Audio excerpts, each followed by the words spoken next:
અમારી channel English by હાર્ટને subscribe કરો અને બેલ આઇકોનને દબાવો, જેથી અમારી વિડીયોના નોટિફિકેશન તમે મેળવી શકો.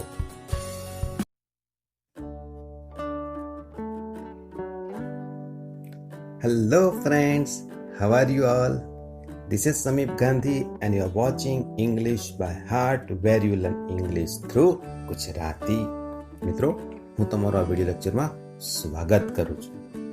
આજે આપણે ધોરણ 10 યુનિટ નંબર 4 અ વન્ડરફુલ ક્રિએશન એટલે કે એક અદ્ભુત સર્જન વિશે અભ્યાસ કરવાનો છે. તો મિત્રો, શું તમે જાણો છો આ અદ્ભુત સર્જન એ શું છે? યસ, આ અદ્ભુત સર્જન છે આપણી માતા, આપણી માં, આપણી મમ્મી. શા માટે? તો mother is the pillar of strength in everyone's life. She is one without whom our life is incomplete.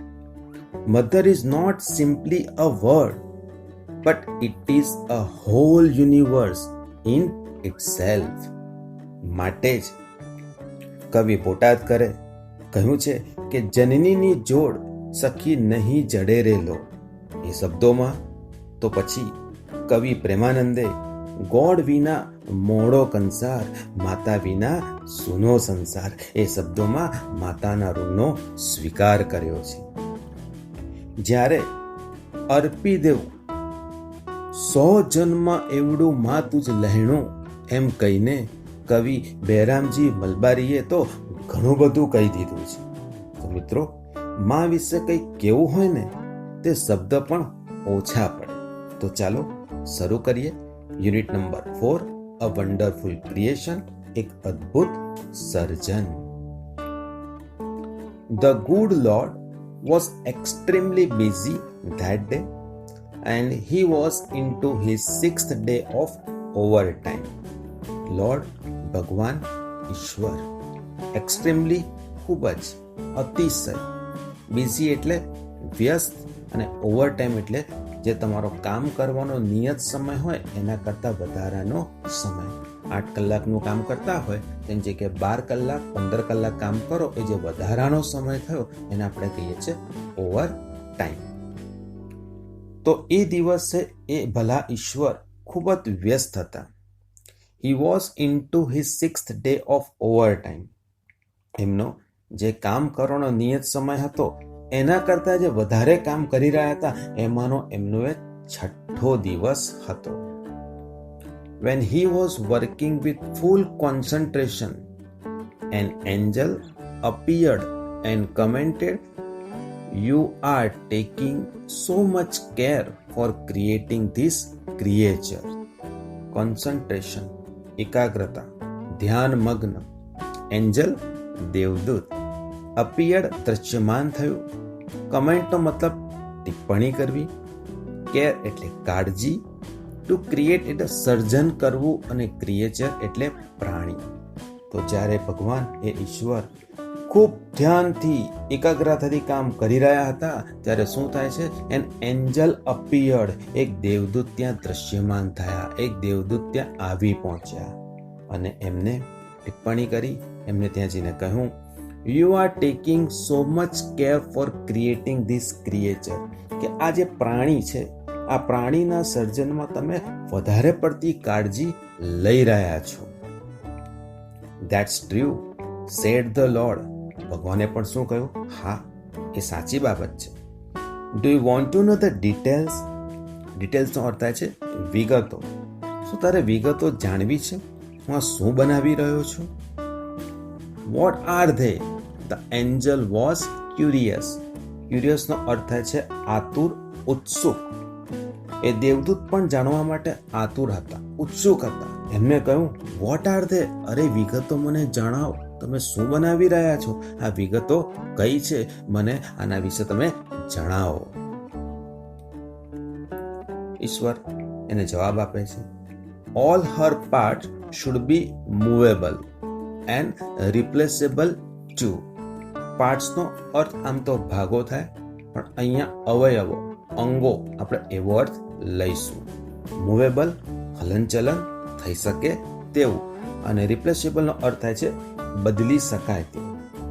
ઈશ્વરે તેને જવાબ આપ્યો, તેના બધા જ અંગો, તેના અવયવોનું હલનચલન થવું જોઈએ.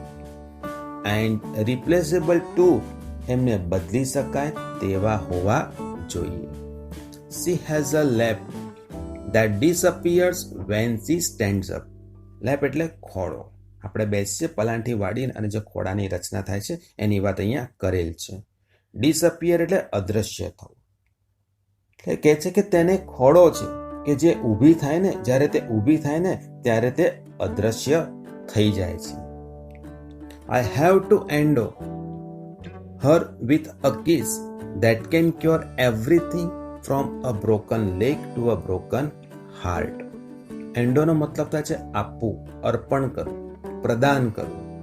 ક્યોરનો મતલબ થાય છે ઉપચાર કરવો.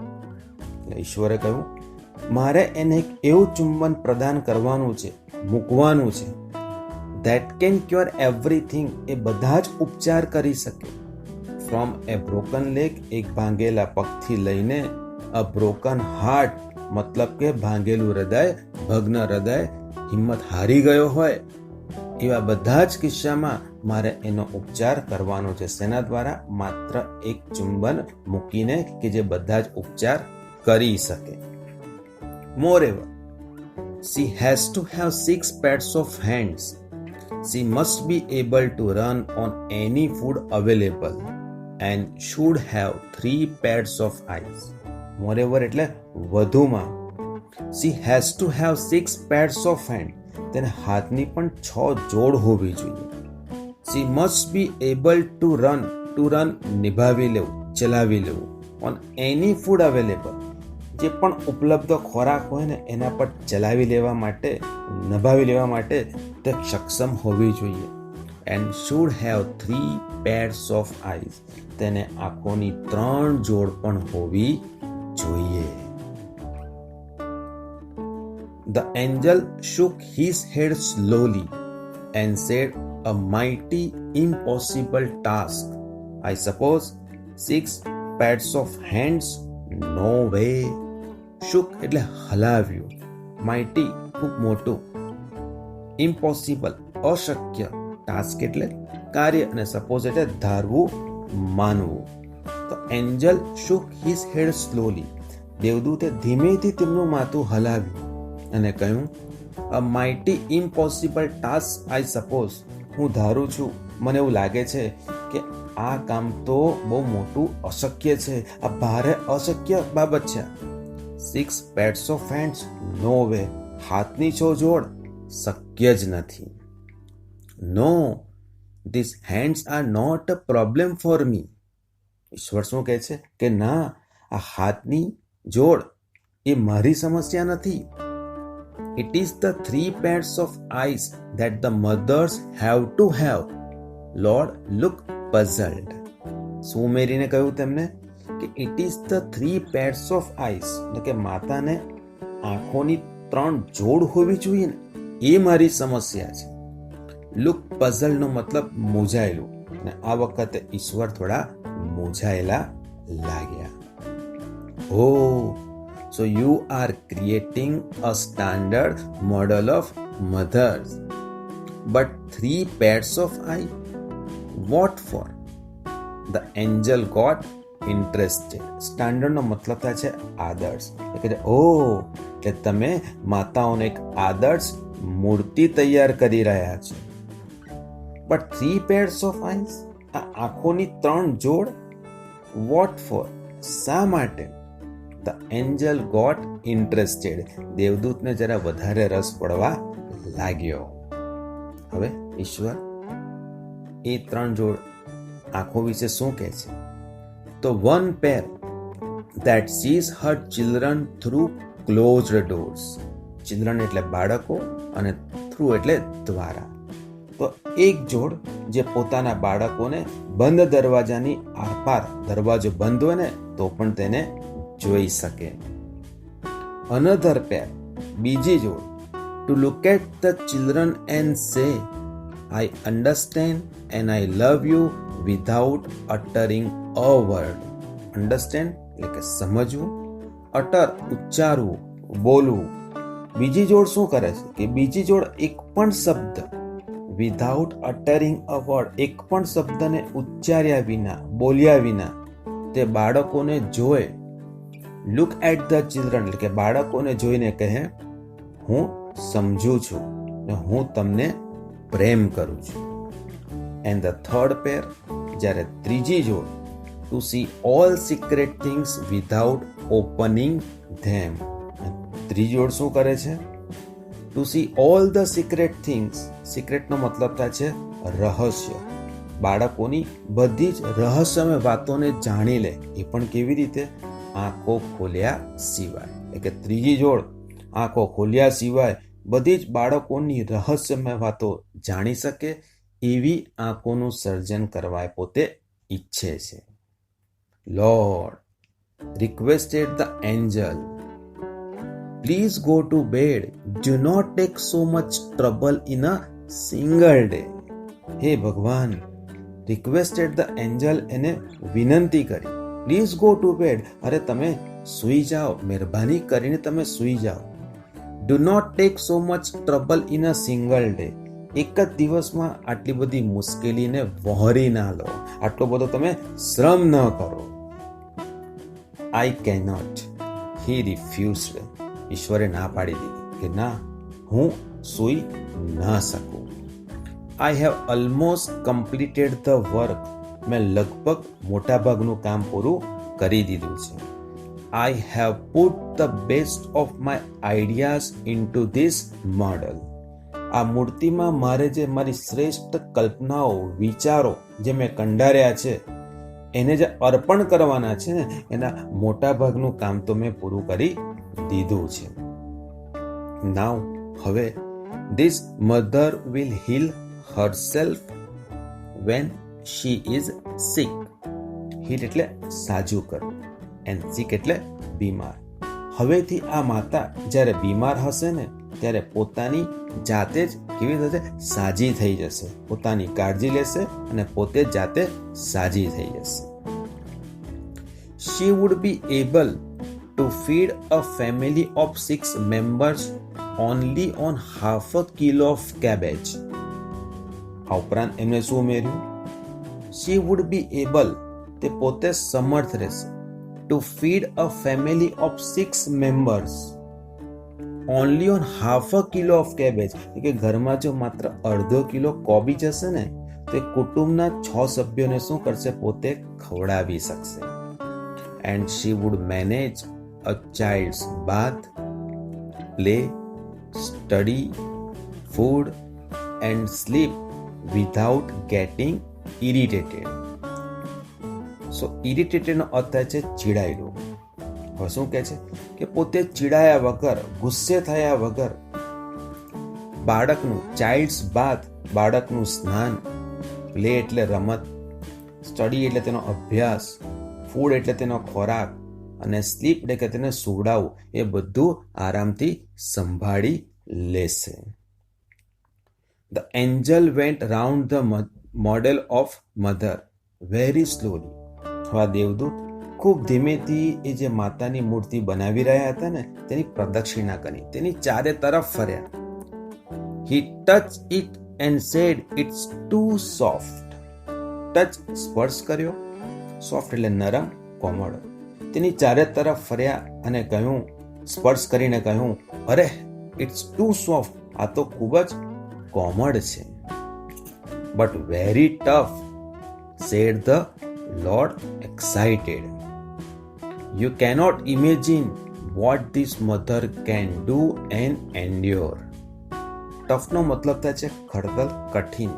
એક્સાઇટેડ ઉત્તેજિત, ઇમેજિન કલ્પના કરવી, એન્ડ્યોરનો મતલબ સહન કરવું. ભગવાને, ઈશ્વરે ઉત્તેજિત ઉત્સાહપૂર્વક શું કહ્યું? પણ ભલે તને આ સ્પર્શ કરવામાં નરમ છે ને પણ ખરેખર બહુ મજબૂત મનોબળવાળી છે, આ બહુ ખડતલ છે. You cannot imagine what this mother can do and endure. આ માતા શું કરી શકે છે, કેટલી વસ્તુ સહન કરી શકે છે, તું તેની કલ્પના પણ કરી શકીશ નહીં. Can it think? શું તે વિચારી શકે છે? Not only can see think but can reason and compromise too, said the lord. Reason એટલે કારણ આપવું, કાં તો બુદ્ધિપૂર્વક વિચારીને કોઈ જવાબ આપવો. કોમ્પ્રોમાઇઝનો મતલબ સમાધાન કરવું. એટલે જ્યારે એન્જલે પૂછ્યું શું તે વિચારી શકે છે, તો ઈશ્વરે સરસ જવાબ આપ્યો, not only can see think, માત્ર તે વિચારી શકતી નથી, but can reason and compromise too, એ બુદ્ધિપૂર્વક વિચારીને પોતાનો જવાબ આપીને સમાધાન પણ કરી શકે છે. The angel was impressed. ખરેખર દેવદૂત આ સાંભળીને પ્રભાવિત થઈ ગયા. He went closer to the model, મતલબ એ મૂર્તિની વધારે નજીક ગયા. And moved his finger across the cheek. Cheek એટલે કે ગાલ. એના ગાલ ઉપર ધીરે રહીને તેમણે આંગળી ફેરવી. Oh lord, her eyes are leaking. Leak એટલે ટપકવું કાં તો ચૂવું. એ કહે છે કે હે ભગવાન, એની આંખોમાંથી તો કંઈક ટપકી રહ્યું છે, તેની આંખો ચૂવે છે. આશ્ચર્ય થઈ ગયું. How did this happen? આ કેવી રીતે થયું? આ કેવી રીતે બન્યું? It must be a tear. એ તો આંસુ જ હોવું જોઈએ. I have not put it there. પરંતુ આંસુ આવ્યું ક્યાંથી? મેં તો ત્યાં મૂક્યું જ નથી. It's a miracle. એક ચમત્કાર છે. It's a miracle. ખરેખર આ તો ચમત્કાર છે. The lord exclaimed. ઈશ્વરે પણ આશ્ચર્યતાથી કહ્યું, અરે ઇટ્સ અ મિરેકલ. આ તો ખરેખર ચમત્કાર છે. But what is a tear for my lord? તેમને આશ્ચર્ય થયું, હે ભગવાન, હે ઈશ્વર, આ આંસુ શાના માટે? It is something unique. Unique એટલે અજોડ. આ કંઈક અજોડ છે, આ કંઈક વિશિષ્ટ છે. મે બી, કદાચ, સંભવિત છે. ઇટ ઇઝ ફોર પેઇન, કદાચ પીડા માટે, વેદના માટે હોઈ શકે. ફોર જોય, ખુશી, હર્ષ માટે હોઈ શકે. પ્રાઇડ, ગર્વ માટે હોઈ શકે. ડિસઅપોઇન્ટમેન્ટ, નિરાશા માટે હોઈ શકે. કે પછી લોનલીનેસ, એકલતા માટે આ આંસુ હોઈ શકે. The lord explain. ભગવાને, ઈશ્વરે તેની વિસ્તારથી સમજાવ્યું, તેની શું કર્યું? સ્પષ્ટતા કરી કે આ આંસુ may be it is for pain, for joy, pride, disappointment કે લોનલીનેસ માટે હોઈ શકે. What a wonderful creation. કેટલું અદ્ભુત સર્જન. ખરેખર મિત્રો, એક અદ્ભુત સર્જન જ કહી શકાય. મિત્રો, આજે હું તમારા આભારની સાથે સાથે મારા મમ્મીનો પણ આભાર દિલથી માનવા ઈચ્છું છું. મારી મમ્મી પ્રત્યેની મારી લાગણીને હું મારા થોડા શબ્દોમાં અહીંયા રજૂ કરી રહ્યો છું. Mummy, this is for you. You are the most precious and caring person in my life. You care for me and you love me a lot. Thank you for the life you have shown to me. You are always there to lead me through the dark moments in my life. Thank you for filling my life with beauty and joy. I love you, Mummy. Mummy, I love you so much. તો મિત્રો, તમે પણ તમારી mummy પ્રત્યેના પ્રેમને કેવી રીતે વ્યક્ત કરવા માંગો છો, મને જરૂર કોમેન્ટ બોક્સમાં લખીને અવશ્ય જણાવશો. Thank you so much for watching this video. Take care. God bless you. By.